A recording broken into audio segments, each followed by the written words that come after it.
executive presidents will be abolished. The word abolish is there in the manifesto. But that's how it is and that's how it will be.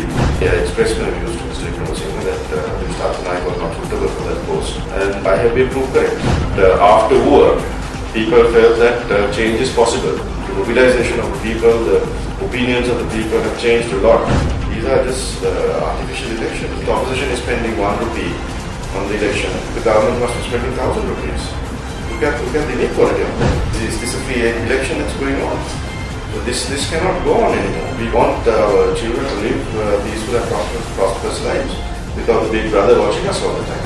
And I feel that the country must change and it should change. Otherwise, the entire country is facing a huge, perilous future. I think our people are intelligent enough to understand the real issues facing this country.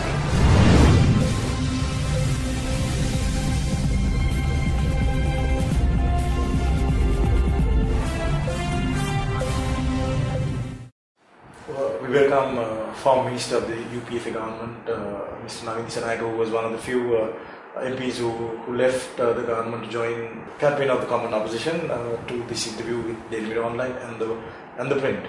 To start off with, Mr. Dissanayake, there was this accusation. There was the state media after your first press conference regarding the offer of 100 million rupees. The state media seemed to have played a video where you had planned this whole thing out. What is your response to that, Mr. Dissanayake? No, actually I made a comment on that, and the issue I think has kind of rested a bit now because once I made this statement that I was offered 100 million to stay in the government, the CID contacted me and wanted a statement from me. Then after that I took legal advice and my lawyers wrote to the CID pointing out that there is no formal complaint. So the CID can only act on formal complaints. So after that they have not got back to me because there is I think a discrepancy in the law which the CID has not understood, because if it's a bribe then the bribery commission has to get involved. After that there was, in one of these websites, there was a dubbed voice recording of mine purporting me to talk with some people. So the people who actually heard that and people who know me very well and who have interacted with me and who know my voice, they are very firm that it was not my voice. So the point is that the state always does this kind of thing to kind of entrap and kind of get people involved in kind of false things. But was there actually an offer made to you? There was definitely an offer. I'm not a character who would say otherwise if there was not an offer. And why was there no complaint made regarding that by you? No, because I felt it was not necessary. It was made by a person I know who is also part of the government and who's a businessman. So I felt there's no need because I don't want to put him in difficulties. Mr. Zhang, moving on out of that issue, there's a lot of insinuation that the entire campaign manifesto by Mr. Maithriapala Sirisena, as Ms. GLP said, had pointed out, is a lot of whitewash. There's no substance in the whole constitutional reform and all of that. Yes. What are your views on this, Mr. Zhang? Actually, this is a kind of typical negativity that a state that is on the way out would come up with. First, the argument of not having a kind of a confused manifesto. So many parties saying so many things. But the point is that there is one document, that is Mr. Maithriapala Sirisena's manifesto, which we can all go by. So all parties agree on that. And the one most fundamental aspect of that is the abolition of the executive presidency, which is very, very important and paramount. But there is no abolition of the. I went through the manifesto, Mr. Dissanayake. There was nothing about abolition of the executive presidency. It says change.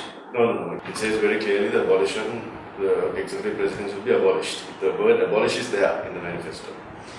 So that's how it is, and that's how it will be.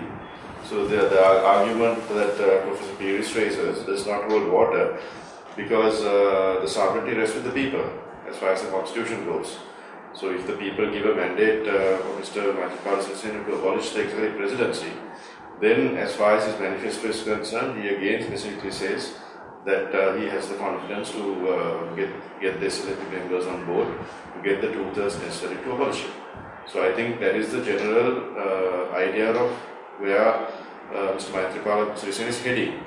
So the argument that this is a very kind of hodgepodge, the word hodgepodge was used, I don't think Ministry Navin understand that word also. To say that it's a very confused thing is not correct. A lot of thinking has gone into it, and this particular individual is not the only intellectual in this country. Mr. Dissanayake, so moving on to the reasons of your defection from the SLFP. You defected from the UNP, you went from the UNP with 17 MPs. Are there any regrets of going to joining President at that point? No, I felt that at that time, the circumstances were very different, and there was a very formal agreement between the United National Party and the SLFP, if you recall, Maithriapala Sirisena agreement, which they both signed at Temple-Trees, where the United National Party pledged its support in Parliament towards President Maithriapala, but especially to finish the war. So then there were certain things that happened which kind of pulled that whole thing back. So then I felt at that time, as a son whose father has been lost to terrorism, that I should put my full weight to stop that. And a lot of people didn't believe that it could happen. A lot of people were very skeptical that the terrorism can be defeated by this military methodology. But it has been proven correct that it can be done. So I have no regret about that. Over a period of time, I felt that the country was heading towards the wrong direction. Especially I was one of the few government ministers who came out and highlighted the massive financial corruption that's happening in this country. So I feel very happy that I was able to do that, and I have no regrets about that. And I feel that the country must change, and it should change, otherwise the entire country is facing a huge perilous future. Mr. Dissanayake, although now a lot of people who crossed over at that time seem to argue that it was due to end the war, wasn't it because you all had differences with the party leadership when you all That was, no, actually, to be very honest, that was also a factor. We felt that there should be more democratic change and reforms in the party. We felt that there should have been more suitable people in high places, in correct slots. And I'm not targeting any individual, or I don't want to make any personalized attacks. But I felt the General Secretary's post, I felt very strongly that the General Secretary's post went to the wrong person. I expressed my views to Mr. Dissanayake that that person, particularly Mr. Dissanayake, was not suitable for that post. And I have been proved correct. Have all those differences been sorted out now since you are back in the fold of the UNP? I actually cannot comment on that because I'm starting a fresh page with the new MP. You have to ask that question with the seniors. I feel that most of the simmering differences and opinions that were expressed have been sorted out because there's a huge monumental election campaign that we all have to fight. So those differences are not as important as the total important aspect of unity in the party, which I feel it's there now. And Dissanayake, there's one thing, during the last presidential campaign, there was actually a notion that the UNP voters, UNP, the party machine didn't work in its full force for Mr. Fonseca. And there is, of course, there's many examples to support that claim. Yeah. How do you think it's different at this time with Mr. Maithriapala Sirisena and the UNP party machinery working towards his? Well, I think it's really subjective view how you look at it. Each person would have its own opinion. For example, in my father's campaign in '94, this kind of theory was also there, that the party machinery was not fully working. Then 2010, I can't really believe that I as a grassroots organizer felt the UNP was working. But now I feel there is a huge difference because number one, UNP realizes the stakes in this game. It has been in opposition for so long, and the UNP has a vision.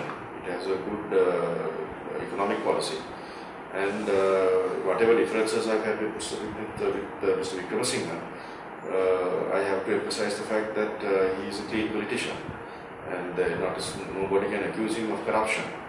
So I feel this is a huge strength for him. And I feel the combination of Mr. Maithriapala Sirisena and Mr. Dissanayake working together is a blessing for this country. And how comfortable do you think the people would be, Mr. Dissanayake? You reiterated about Mr. Dissanayake, but he has been rejected all along. For over 28 elections, he's been rejected by the people. Yeah. So how comfortable do you think that people would be voting for Mr. Maithriapala Sirisena to get Mr. Dissanayake into power?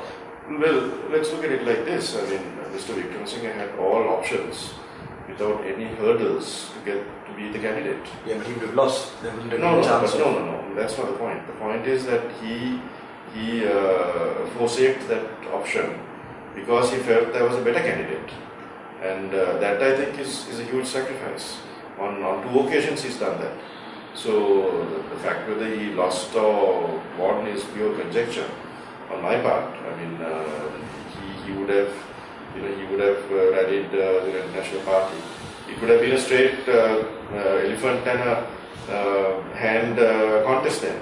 But here you had other forces coming in, like the Hello movement, which we never thought would have broken from the government. Then the rift within the Sri Lanka Freedom Party is a huge rift, although it is not. It is seen as like 9 or 10 MPs or cabinet ministers coming on.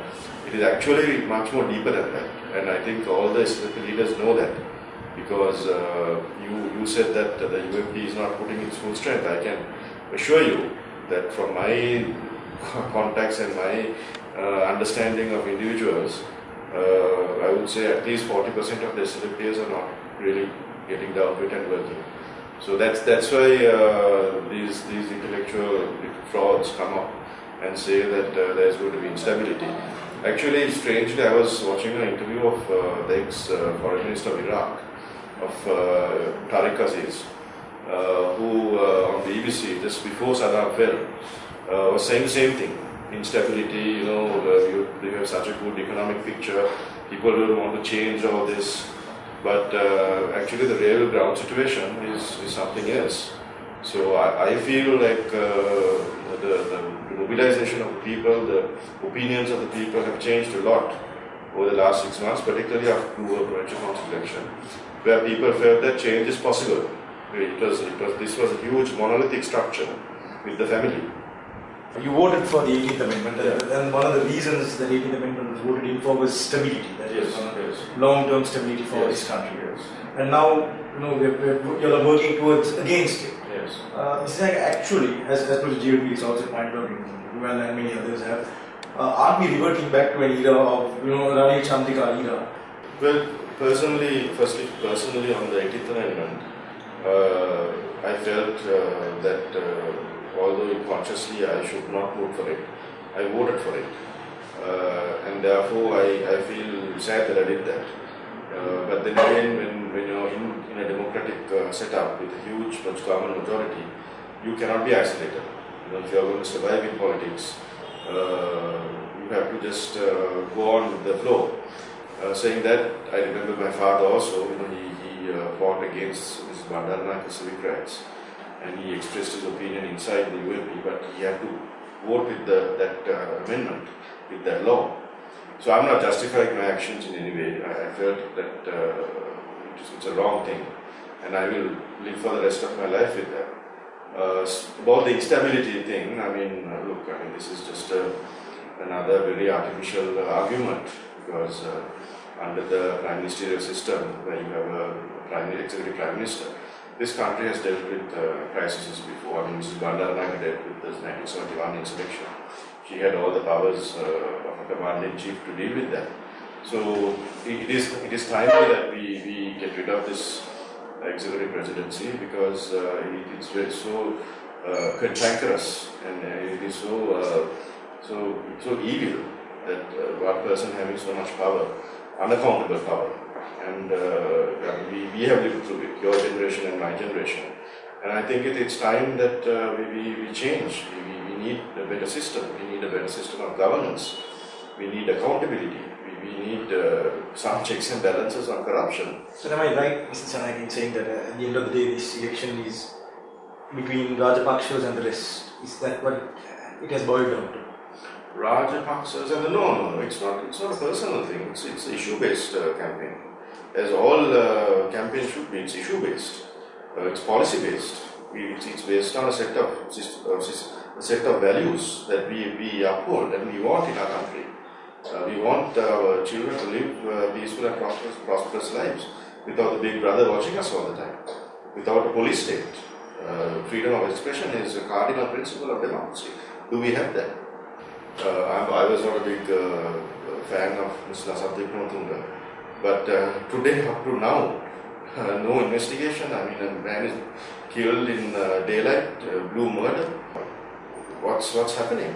So many instances like that, and even now, how people are hammered. I mean, you saw what happened in that in the southern area where Mr. Maithriapala Sirisena's stage was burnt. Yesterday we had a mayor attacking media people. So, I mean, is this a kind of election? Is this a free election that's going on? So this cannot go on anymore. We need a system where people can be free of fear, where they can express themselves, where actual elections are properly held. These are just artificial elections. I mean, look at the state resources that are going into this election. I think the opposition, if the opposition is spending 1 rupee on the election, the government must be spending 1,000 rupees. Look at the inequality of that. So I think, given the constraints we have, given the huge amount of state resources and the state power, and the amount of resources that the family has and all that we as opposition, we are trying to meet that. So I hope that we can take the message to the people and people respond to it. And finally, Mr. Dissanayake, will I be interviewing you as Cabinet Minister post January 8th? Are you hopeful of that? I am actually, look, I mean, in my political career, I have last time, 2010, when the President he was giving these ministries and deputy ministries, I was very clear that I did not want a deputy ministry. So, I mean, in that setup, in the scenario of a win for us, all I want is this set of principles and policies to be followed. Whether I am part of Maithriapala Sirisena's cabinet or Vikramasinghe's in his cabinet is not really important to me. What matters to me is the principles and the policies that we hope to implement. Actually, I see a huge sea change in the people. I think the people are very silent, and they are keeping all their hurt, and they see the huge inequality in society, and they want to change it. They see the corruption that's happening, they want to change it.